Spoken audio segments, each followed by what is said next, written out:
क्या बात है। बाहर भारत के जवानों, नमन है वीर सपूतों को।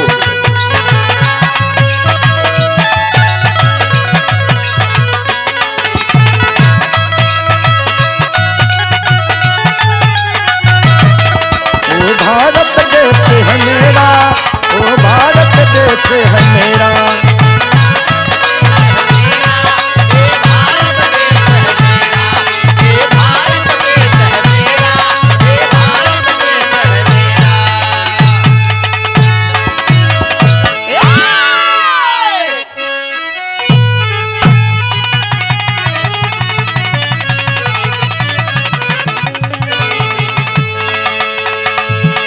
अच्छा साथियों, मैं गायक दीपक यादव, पुत्र स्वर्गीय श्री राम सिंह यादव, बिरहा गायक बाबा गोरक्षनाथ की पावन भूमि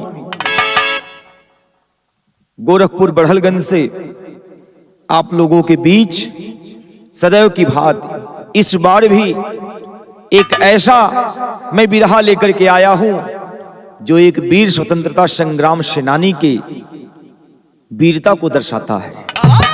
भूमिका के लाइन में कहना पड़ा मास्टर,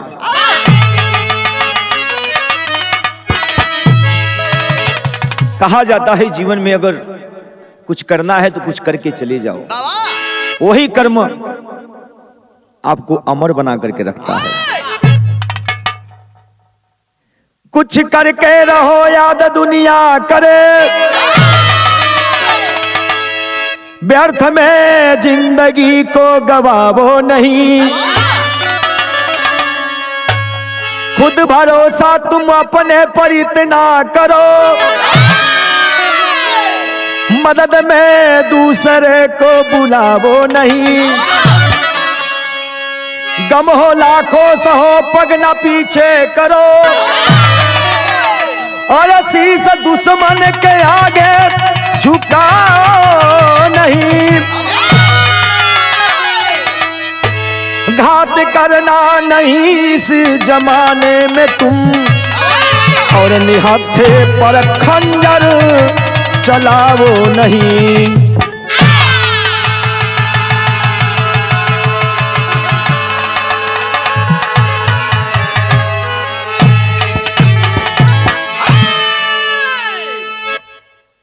कुछ करके रहो याद दुनिया करे, व्यर्थ में जिंदगी को गवाओ नहीं। ये भैया, इसी भावना के साथ एक वीर जवान देश के लिए क्या करना चाह रहा है, गजल का लाइन है मास्टर राजा।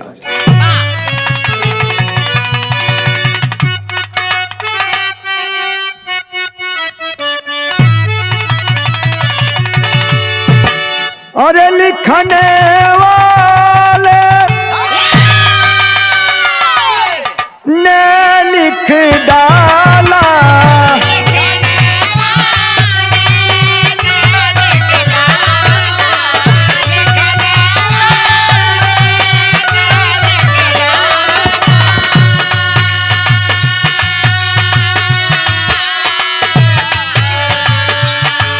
सृष्टि का नियम है, विधाता का नियम है,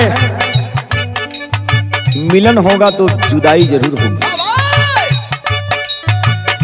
लिखने वाले ने लिख डाला,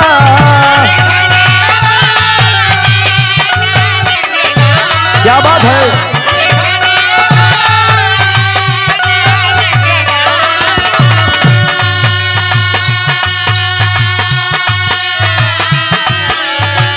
लिखने वाले ने लिख डाला, मिलन के साथ बिछोड़े आसहुरा टूट जाए रे, बिना रहन गए थोड़े। टूट जाए रे बिना रहन गए, टूट जाए रे बिना।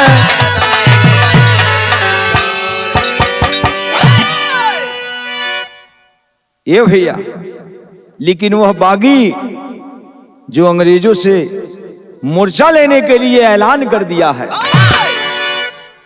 क्या कह रहे हैं? अरे मर जाएंगे और मिट जाएंगे,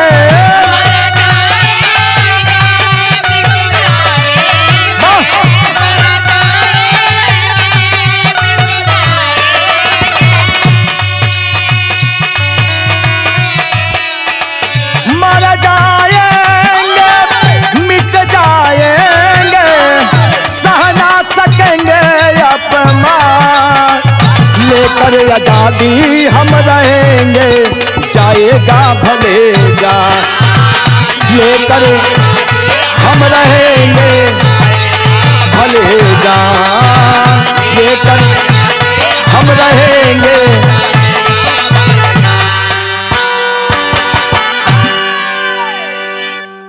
ए भैया, इस प्रकार की भावना लेकर के देखिए एक स्वतंत्रता संग्राम सेनानी इस वतन के लिए कर क्या रहे हैं। कहानी की शुरुआत शहर से है मास्टर, आजा।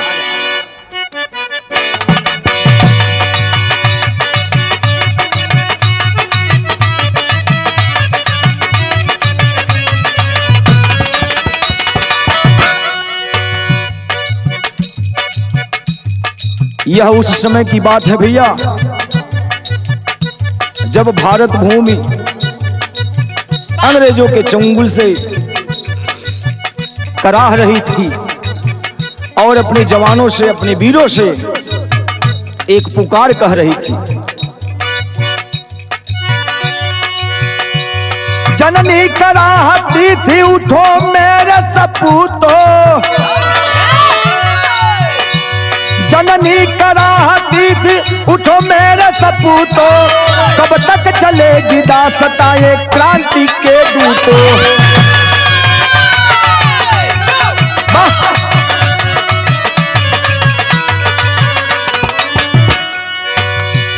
कर कर में उठी क्रांति की ज्वाला पूरे वतन,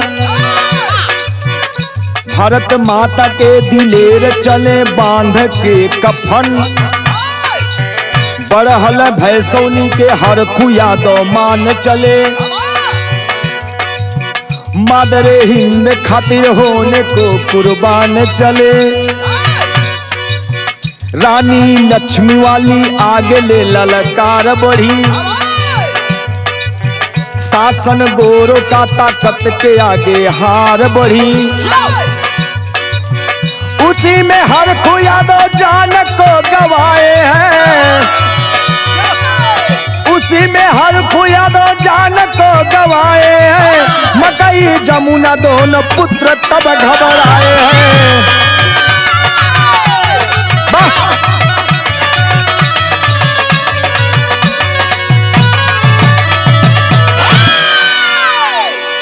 ए भैया, यही प्रकार से दिल और दिमाग लगा करके आप एक कहानी की सुनिए, एक वीर की तमन्ना सुनिए। इस प्रकार का सपना सजा करके श्री हरखू यादव जो बड़हलगंज, यह बड़हलगंज एक नगर है जो गोरखपुर जिले के दक्षिणांचल में मां सरयू के पावन तट पर स्थित है। इसी बड़हलगंज के सटे एक भैसौली गांव है। भैसौली गांव वीरों की भूमि है भैया। एक से एक वीर योद्धा यहाँ पे पैदा भइल हुआ, जिकर हमन की गाथा गावल जाता, जिकर नाम बतावल गेल भैया हरखू यादव। जब आंधी चलल रहल ओस में भैया रानी लक्ष्मीबाई ऐलान कर दी थी अंग्रेजों के खिलाफ।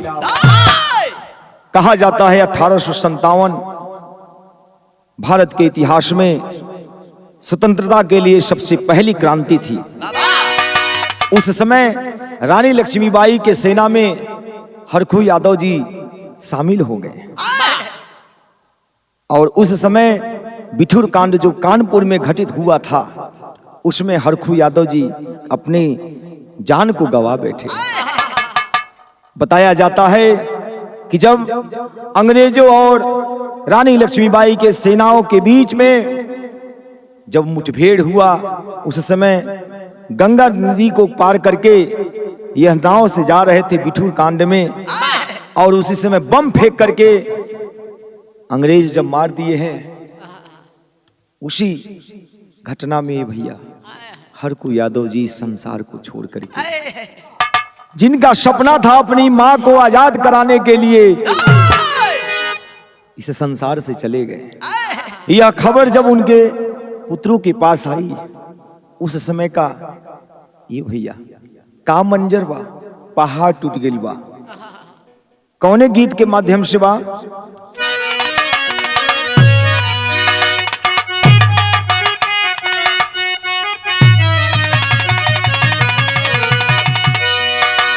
ये गीत है भैया, एक मेहरारू कहत बा अपने पतिदेव से, ऋषियाइल बा, कुछ करे श्रृंगार में कुछ कमी बा, वही कर दिन अपन बात रखती बा। का कहती बाटी?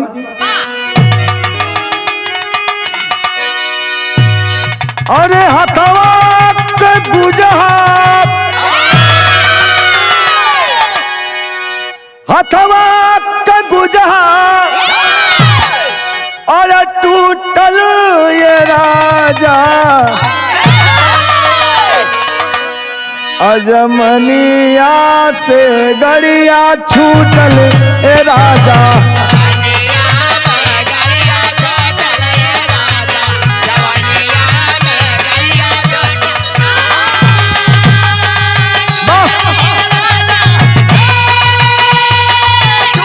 बहादुर हो। जमनिया से गड़िया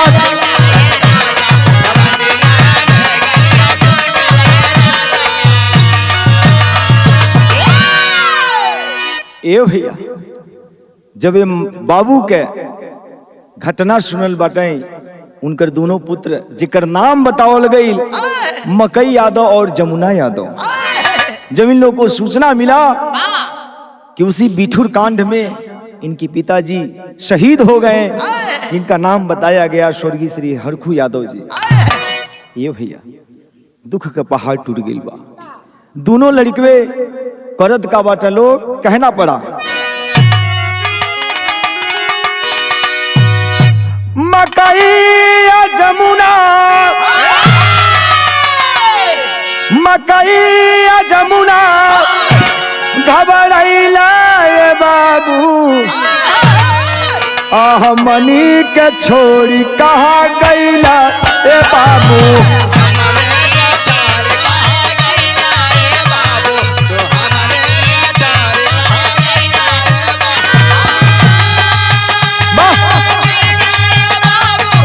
बहादुर हो।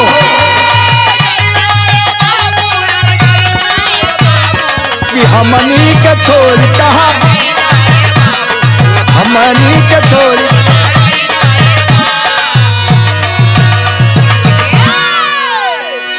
हे बाबूजी हमन के अनाथ कह के कहा तू चली गई?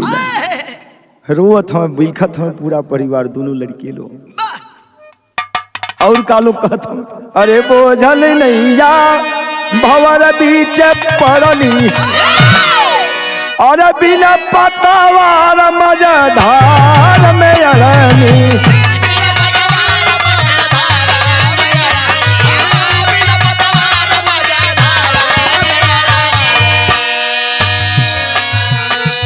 अरे कुछ न कहला, अरे कुछ न कहला पड़ैला ए बाबू, हमनी के छोड़ी कहवा गईला ए बाबू,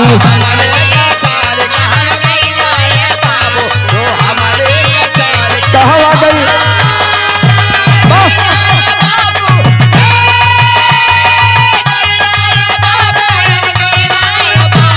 तू हमनी के छोड़ी कहवा, तू हमनी के छोड़ी।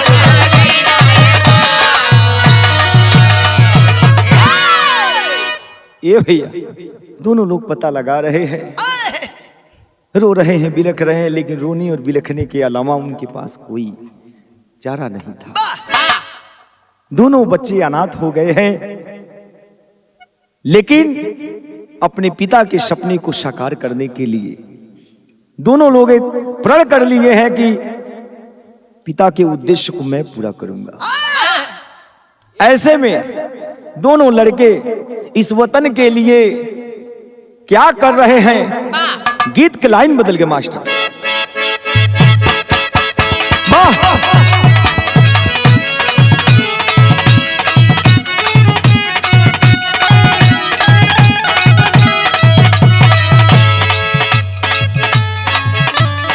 नई नवेली दुल्हन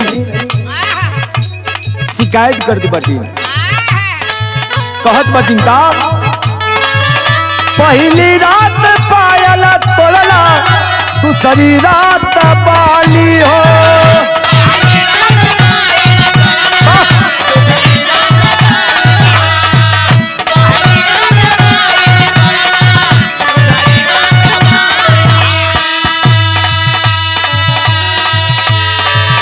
तीसरी रात नथिया नथुनी खिंचला हाली हाली हो।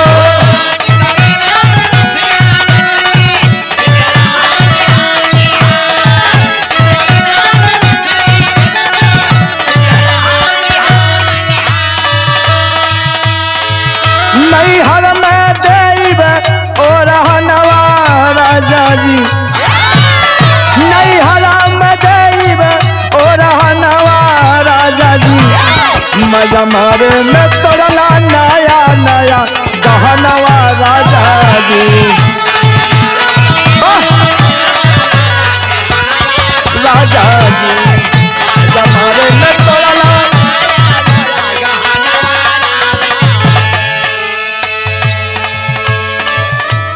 ए भैया, गाना के मुख्य भाव पर आप लोग गौर करिएगा। यह दोनों वीर सपूत जिनका नाम बताया गया जमुना यादव और मकई यादव, वतन के लिए अपने पिता के सपने को साकार करने के लिए क्या कर रहे हैं?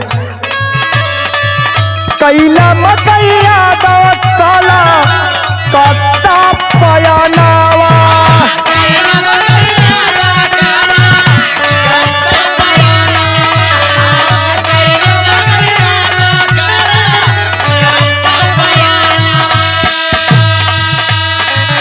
नेताजी सुभाष का गुजराया लानावा।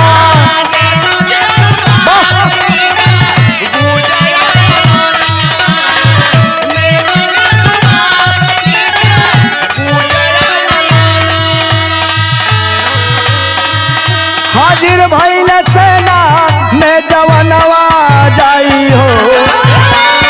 हाजिर भइल सेना में जवानवा जाई हो। मोर तिरंगा झंडा कबो नाही झुके पाई हो। मोर तिरंगा झंडा झुके पाई हो। मोर तिरंगा झंडा नाही झुके पाई। ए भैया, बताया गया मकई यादव कलकत्ता निकल गए हैं और जमुना यादव अपने घर को संभाल रहे हैं। पीड़ा उनके भी दिल में है कि काश मेरा खून का एक एक कतरा इस वतन के काम आ जाए। कुछ कर गुजरने की चाह जमुना यादव और मकई यादव के दिल में उमड़ रही है। मकई यादव जो कलकत्ता चले गए हैं, नेताजी सुभाष चंद्र बोस की जब आंधी चली थी, आजाद हिंद फौज का जब गठन हो गया था, ललकार कर रहे थे कि तुम मुझे खून दो, मैं तुम्हें आजादी दूंगा। प्राणों की आहुति देने के लिए मकई यादव नेताजी सुभाष चंद्र बोस के सेना में जाकर के शामिल हो गए हैं। और इधर जमुना यादव, जिनके दिल में यह पीड़ा थी कि मेरे खून का एक एक कतरा वतन के काम आ जाए, वही समय घटना घट गई। हिंदू मुस्लिम एक भइल साजे दूना टोली हो।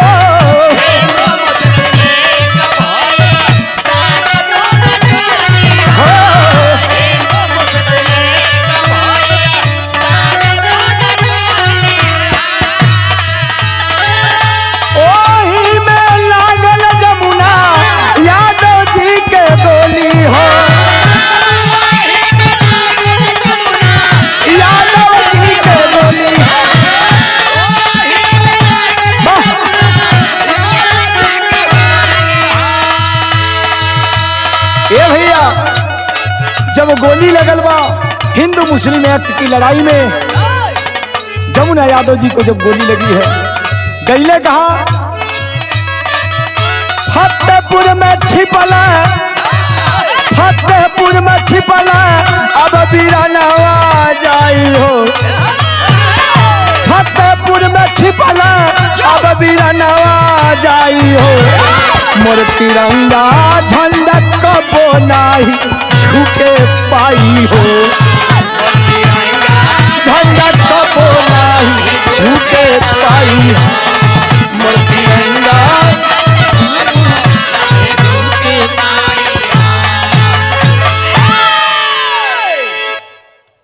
ए भैया, एक तरफ मकई यादव कलकत्ता निकल गए हैं नेताजी के फौज में शामिल होने के लिए, और दूसरे जवान जिनका नाम बताया गया जमुना यादव, ये भैया उसी हिंदू और मुस्लिम एक्ट में उनको अंग्रेजों ने गोली मार दी।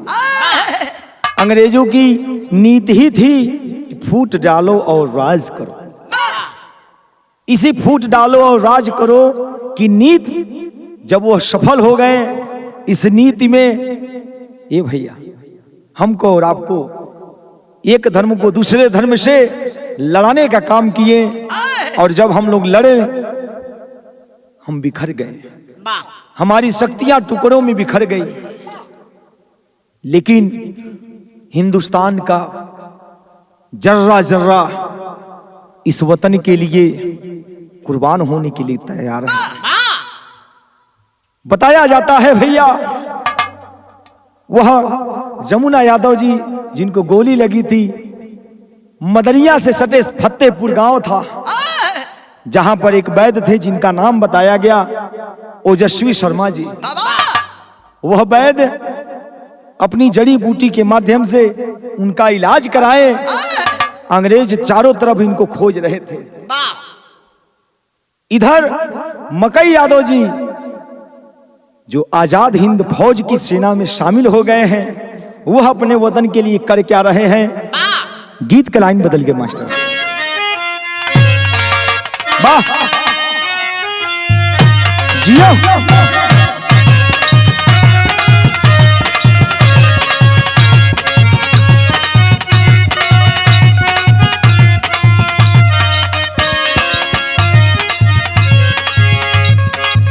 ए भैया, विरह में एक औरत रेल के दोष देती बा, रेलगाड़ी के दोष देती बा, जहाजी के दोष देतिया कि वही रेलिया से वही जहाजिया से हमार पिया परदेश गईले। कौने भाव में कहती बाटी, रेलिया पे चढ़ी के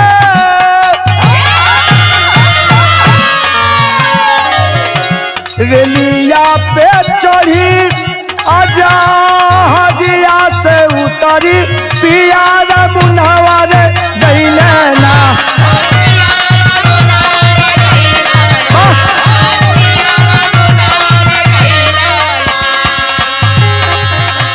अरे पिया मुनवा रे गईले ना, तो हमारी झूलानी के करनवा पिया मुनवा रे गईले ना।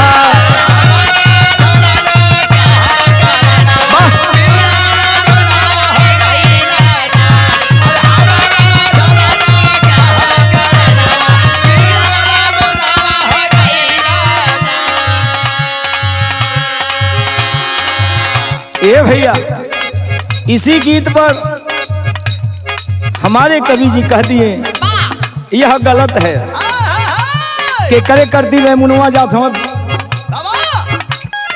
ये भाव में दे दिया ना कवि जी का, रेलिया ना बैरी, रेलिया ना बैरी ना जा हजिया रे बैरी, हाई रुपैया रे बहरी ना। अरे हाई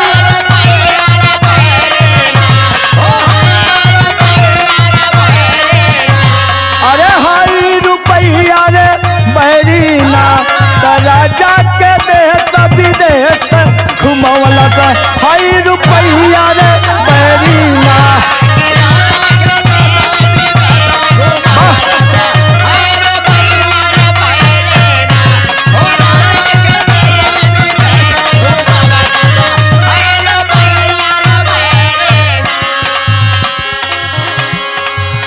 ए भैया, यह तो गीत है, धुन है, तर्ज है, तमाम माध्यम से आप लोग सुनते हैं और मनोरंजन प्राप्त करते हैं। गाना के मुख्य भाव पे गौर करिए। वह वीर सपूत इस वतन के लिए अपने दिल में क्या सपना सजा करके रखे हैं। सपना आजादी वाला,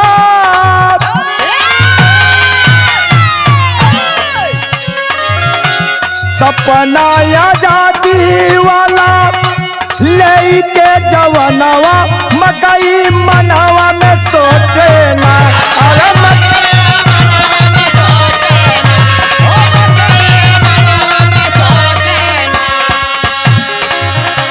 अरे मकई मनवा में सोचे ना, तो कहीं आती हसी मोर वतनवा मकई मनवा में सोचे ना।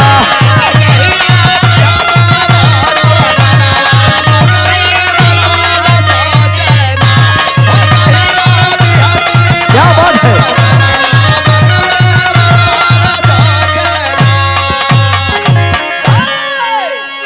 ये भैया, मकई यादव सोच रहे हैं कि कहिया हमार वतन बिहसी खुशी मनाई।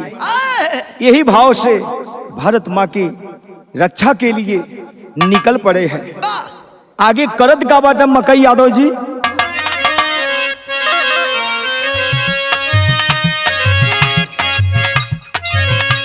देशवा के खातिर मकई हो के मजबूर हो,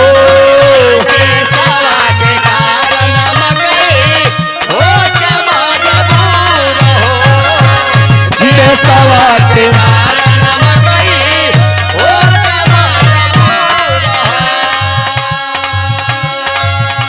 करत ऐलान आई गैल सिंगापुर हो।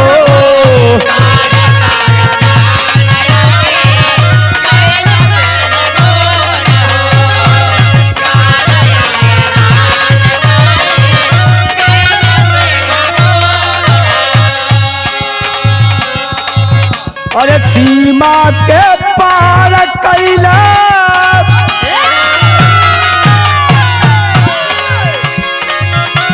सीमा के पार कैला गोरी ससनवा मकई मनवा में सोचे ना। अरे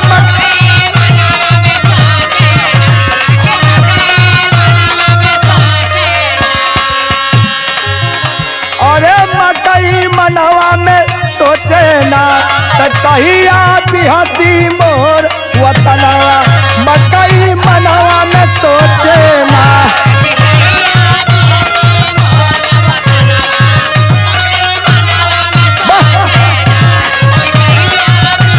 बहादुर हो।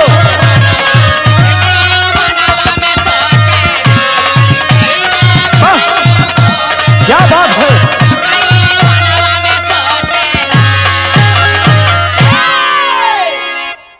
ये भैया, भारत माँ को आजाद कराने के लिए, उस गुलामी की जंजीर को तोड़ने के लिए मकई यादव जी आजाद हिंद फौज की सेना में नेताजी के हुकार को सुनकर के भारत से पलायन करके सिंगापुर में उनको जो उनका नारा था, तुम मुझे खून दो मैं तुम्हें आजादी दूंगा, उस नारे पर खड़े उतरने के लिए अपनी मातृभूमि को छोड़ करके जा रहे हैं।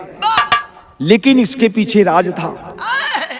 अंग्रेजों को जब पता चला कि एक तरफ हिंदू मुस्लिम एक्ट जो हुआ था, उसमें इसी मकई यादव का भाई जिसका नाम बताया गया जमुना यादव, 5 अंग्रेजों को मार गिराया था। और इनके पिताजी जिनका नाम बताया गया हरखू यादव जी, जो बिरहा के प्रारंभ में ही उनका हम गान किए हैं, अंग्रेजों को जब पता चला कि इनके ही वो पिता है और वर्तमान में मकई यादव आजाद हिंद फौज की सेना में शामिल होकर के हमको नुकसान पहुंचा रहा है, पूरी सेना इनको ढूंढने में लग गई। ये भैया, अपने वतन में के ना चाहे ला रहा, अपने परिवार में कौन नहीं चाहता है रहना, लेकिन एक तरफ भारत माँ की ममता थी और दूसरे तरफ अपनी वतन को आजाद कराने का वह सपना जो मकई यादव जी अपने दिल में सजा लिए थे, उसको पूरा करने के लिए नेताजी के टोली में सिंगापुर में जाकर के वह ज्वाइन कर लिए। वो समय करुण भाव में एक गीत लगल।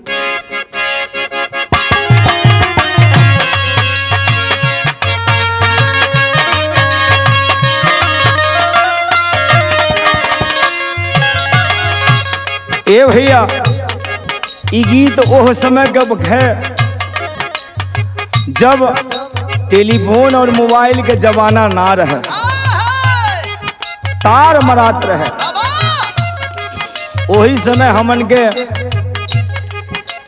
भोजपुरी समाज के एक महिला तार लगौले बातीन, तार अर्थात चिट्ठी भेजले बातीन। भैया नए जमाना के लड़का सुनिए, तार लगा दी हले माने बिजली के तार खोस ली हली। ए बाबू, ई चिट्ठी के बात होत बा। बहुत गवैया है के अलग अलग ढंग से गावेला, लेकिन ओरिजिनलिटी का है कि टोक्यो नामक देश आज भी है। वही देश में उनकर मन से धू चली गई बेटा कमाए।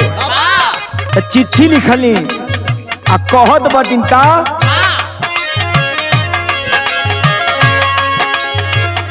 पिया परदेश गईले तार लागल टोकिया में।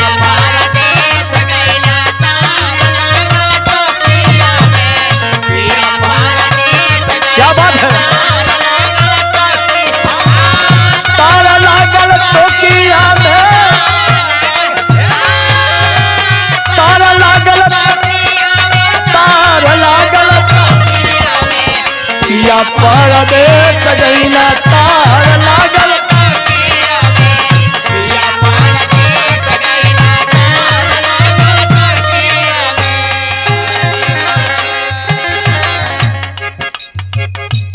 मेरे प्यारे देशवासियों, यह 1857 की लड़ाई में यह परिवार अपनी जान की परवाह किए बगैर देश की पहली क्रांति में, जो आंदोलन की पहली क्रांति थी, उसमें ज्वाइन कर लिए थे। और यह समय धीरे धीरे बीतता हुआ 1942 आ गया, जब हमारा वतन आजाद होने के कगार पर था। उसी समय एक दुखद भरा समाचार लोगों के बीच में फैल गया। वह समाचार सुनने के बाद सबकी आंखें गंगा जमुना के समान हो गई। क्या समाचार था? उठल आवाज बात भारी तबवा तनावा से।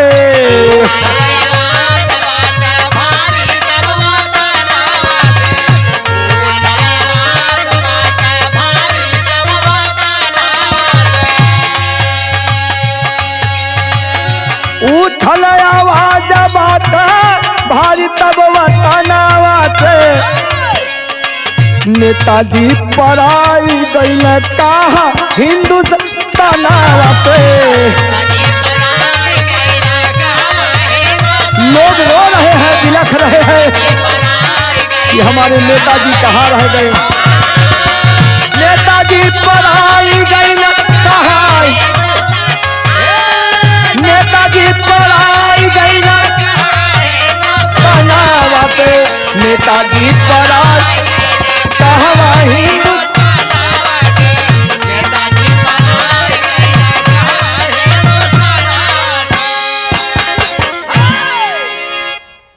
ए भैया, यह खबर जैसे ही लोगों के बीच में आई, तमाम प्रकार से टीका टिप्पणी होने लगा। कोई कह रहा था विमान दुर्घटना में नेताजी स्वर्गवासी हो गए, कुछ लोग कह रहे थे अंग्रेजों द्वारा मार गिराए गए, कुछ लोग कह रहे थे कोई किडनैप कर लिया। तमाम प्रकार की खबरें हिंदुस्तान से लेकर के सभी देश विदेश में यह घूमने लगी। इधर मकई यादव जो अपने दिल में अरमान सजा करके नेताजी की टोली में शामिल हुए थे, समझ नहीं पा रहे हैं कि करूं तो क्या करूं। उधर भारत में हमारे पूरे परिवार को प्रताड़ित किया जा रहा है अंग्रेजों द्वारा, मुझे खोजा जा रहा है और मैं इधर नेताजी के कारवां में मैं शामिल होने के लिए आया हूं। तो आज दुख की बात है कि नेताजी रहे नहीं, लगा था हमारा सपना पूरा ना हो। ए भैया ये बात जब सोचत बाटे वही समय धीरे धीरे समय बीतत बा। इधर तमाम हमारे वीर सपूत, वीर क्रांतिकारी अपनी प्राणों की आहुति दे करके इस वतन को आजाद करा दिए। वह समय मकई यादव ही ना ये भैया, ये पूरा वतन फूले ना समातबा, लेकिन मकई यादव जी के मनवा में एक ठे सुगंध उठत बा। तेरी के भाव में आजा मास्टर।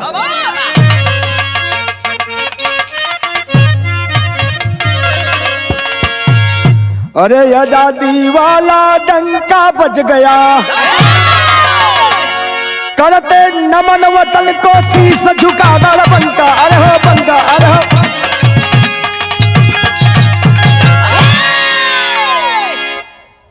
आजादी वाला डंका बज गया, करते नमन वतन को शीश झुका रणबंका। आजादी वाला डंका बज गया।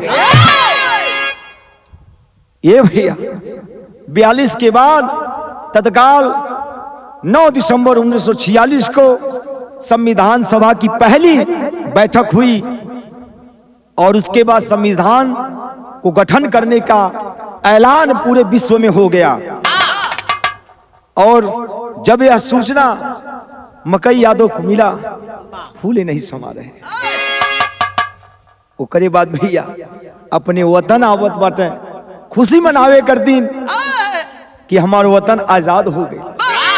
जौने वतन कर दिन हम त्याग कैली, हमार परिवार त्याग कैलस, आज वो सपना हमारे बाबूजी के, हमारे भाई के पूरा हो गया। मकई यादव जी अपने लोगन से जननी के चरण स्पर्श करे कर दिन अपने धरातल पे आवत। वो समय के भाव का बा, चौक में आओ मास्टर।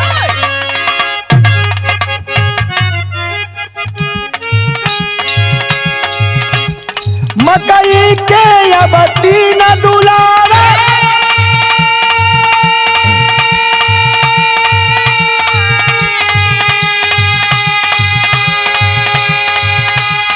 तीनों बलबीर सुने,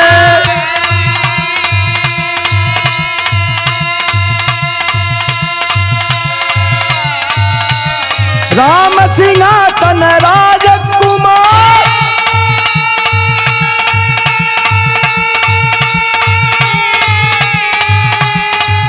मझिला बेटा रणधीर सुने,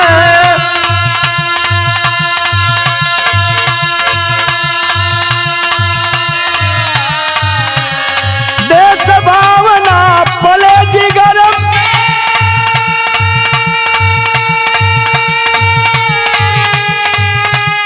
दिल से सबकी पीड़ा सुने,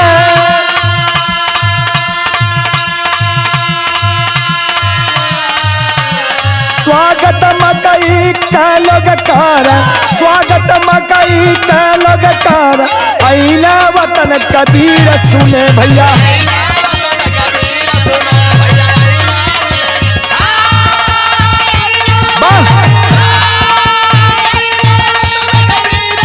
भैया अइला वतन कबीर सुने।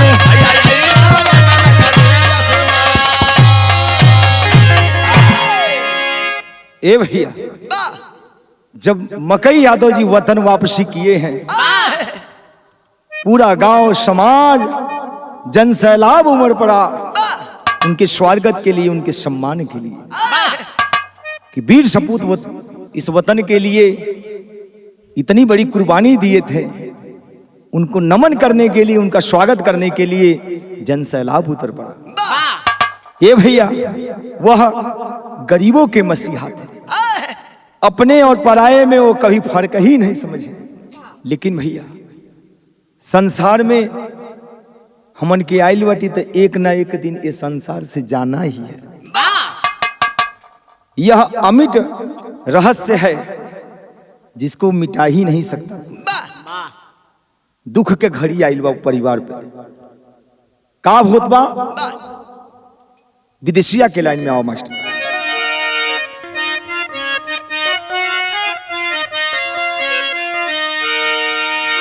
1985 रहला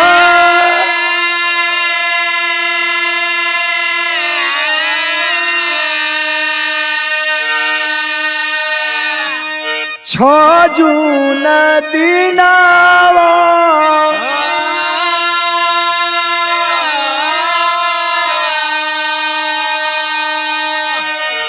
देश सपूत मकई छोड़ला जाना।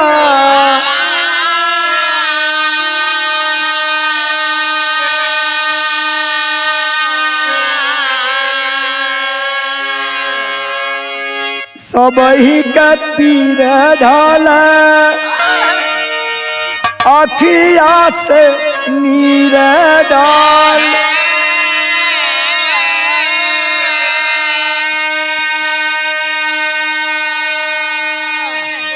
गोरखपुर का डूबी गईला आज सूरज चाना।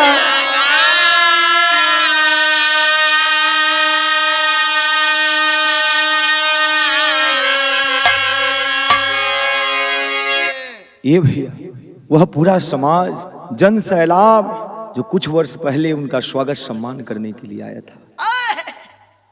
जब लोगों को खबर यह पहुंचा कि स्वतंत्रता संग्राम सेनानी मकई यादव जी अब इस संसार में नहीं रहे, जन सैलाब उमड़ पड़ा।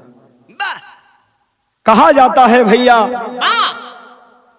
आपके कर्म की गिनती, आपके कर्म का वैल्यू जो होता है, जो मान होता है भैया, यही अंतिम विदाई में पता चलेगा कि तुहार कर्म का रहल उस दिन समाज बताता है। ये भैया पूरा समाज रो रहा है, बिलख रहा है। मैं नमन कर रहा हूं ऐसे वीर जवान को जो इस धरा पर भारत मां को आजाद कराने के लिए जन्म लिए थे। आपकी इस कुर्बानी को हम कभी भूल नहीं सकते। ऐसे ऐसे वीर जवान हमारे देश में आए हैं, इस वतन में आए हैं। वो वीर के लिए कहना है आल्हा में आओ मास्टर।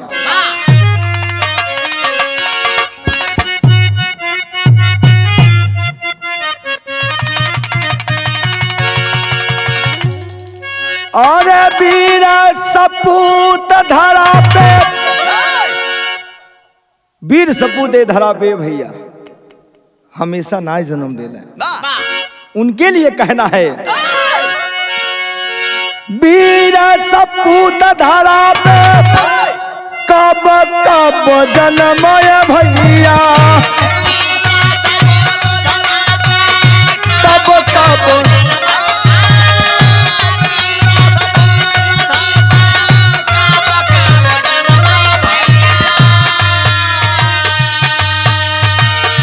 भरुआ छिनार जन्म मोरे बार बार।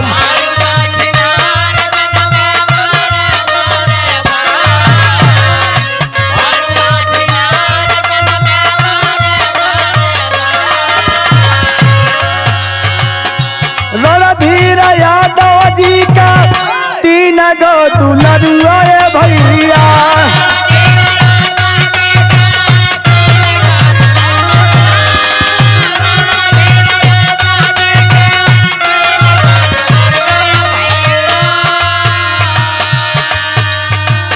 अम्बरीश सलेंडर धनंजय हो जूझा, अम्बरीश शैलेंद्र धनंजय हो जू, अम्बरीश शैलेंद्र धनंजय, सेवा समाज वाली दिलावा में भरल भैया,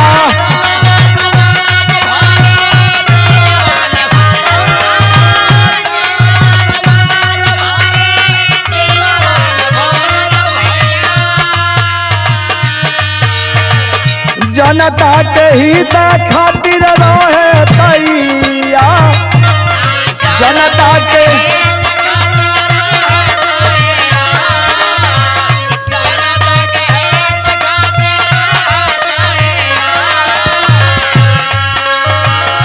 बाबा का कोसा कसब के धियारा में उठाया भैया,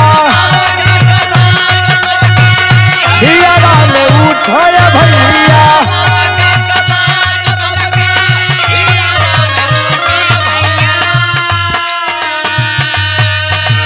बाबा के बनावल जाई कुल का यादगार, बाबा के कुल का यादगार,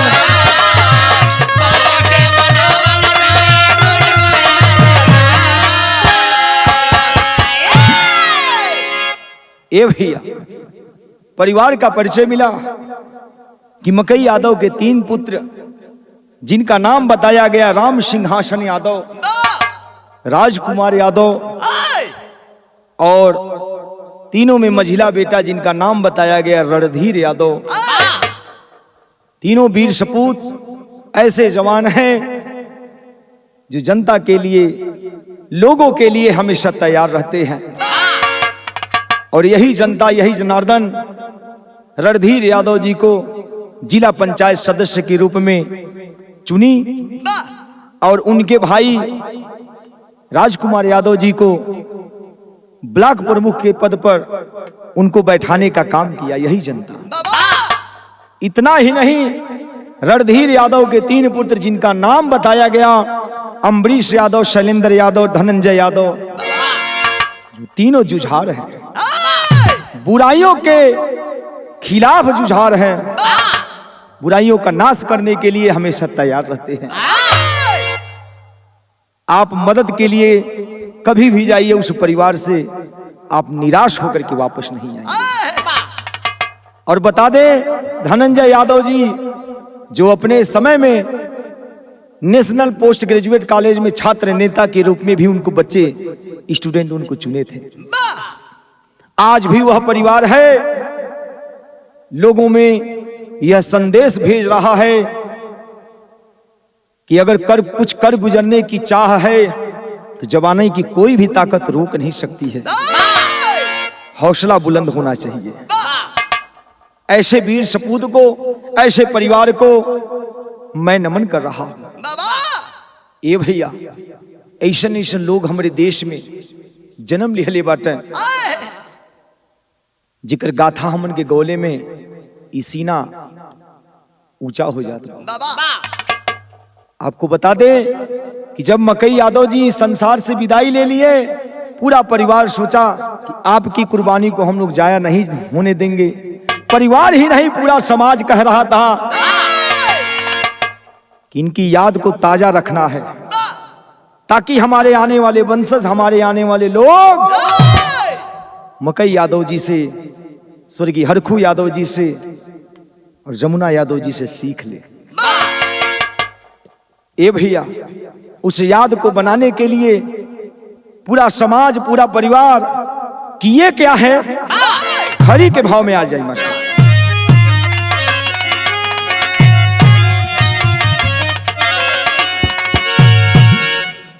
मकई का ना भूली हम, यह निवेदन बा ऐसे वीर सेनानी के लिए आपसे मैं गायक कलाकार दीपक यादव निवेदन कर रहा हूं, इस वतन के लिए, उन वीर सपूतों के लिए, चाहे वो भगत सिंह हो, नेताजी सुभाष चंद्र बोस जी हो, पंडित जवाहरलाल नेहरू जी हो, चाहे मकई यादव जी हो, चाहे जमुना यादव जी हो, उनके लिए कहना है, मकई का ना भूलिहा कहानी भैया, तब बनल भैसौली में मूर्ति बानी सानी भैया।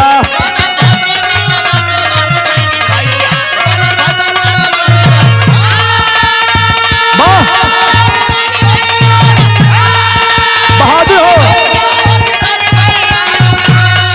बनल भैसौली में मूर्ति बानी सानी भैया।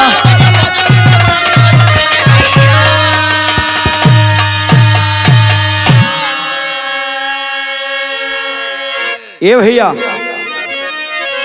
लोगों का कहना था, परिवार का कहना था कि उनकी यादों को हम लोग सजा करके रखेंगे। पूरा समाज कहा, और आज भी वो भैसौली में मूर्ति के रूप में लोगों को जागरूक करने का काम करते हैं, लोगों को बल देने का काम करते हैं। जिस दिन मूर्ति स्थापित हुई, कौन सा दिन था भैया? 2018 12 जनवरी का दिनावा, मूर्ति के देखी सबका अरे बरसेला नयनवा। अमर जे कर दुनिया में कहानी भैया, तब बनल भैसौली में मूर्ति बानी सानी भैया।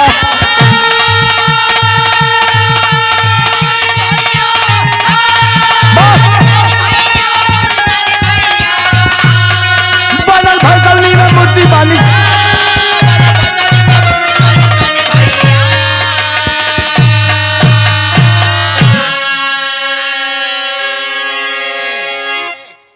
ये भैया सत्य को किसी प्रमाण की जरूरत नहीं है, लेकिन आज भी प्रमाण के रूप में स्वर्गीय मकई यादव जी स्वतंत्रता संग्राम सेनानी के नाम से भैसौली ग्राम में उनकी मूर्ति स्थापित है। उनके नाम से भैसौली का गेट है। जब भी हम और आप लोग उस रास्ते से गुजरते हैं, उस वीरों की भूमि से हम लोग जब गुजरते हैं तो देखते हैं तो फक्र से हम लोगों का सीना ऊंचा हो जाता है। नमन करते हैं ऐसे वीर जवानों को।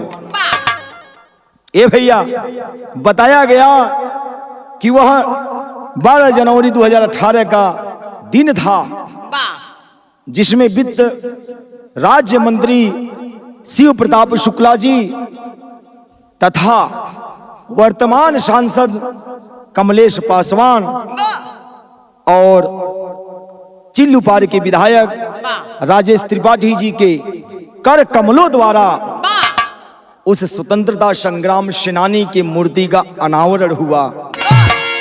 लोग सैल्यूट किए और एक साथ नमन किए, जय हिंद जय भारत का नारा दे करके उस वीर जवान को श्रद्धांजलि अर्पित किए।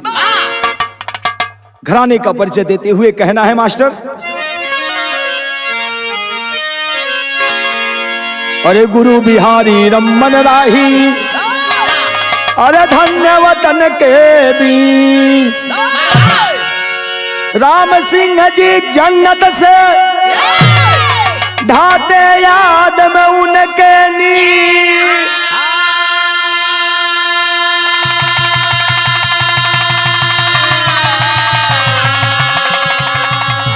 अरे आजादी वाला डंका बज गया भैया हो, आजादी वाला डंका बज गया। दीपक परमहंस का शान रखे रणबंका, आजादी वाला डंका बज गया।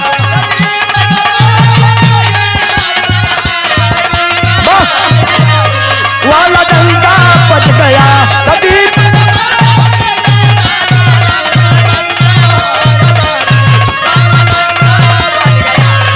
मेरे देश की धरती सोना उगले उगले हीरे मोती, मेरे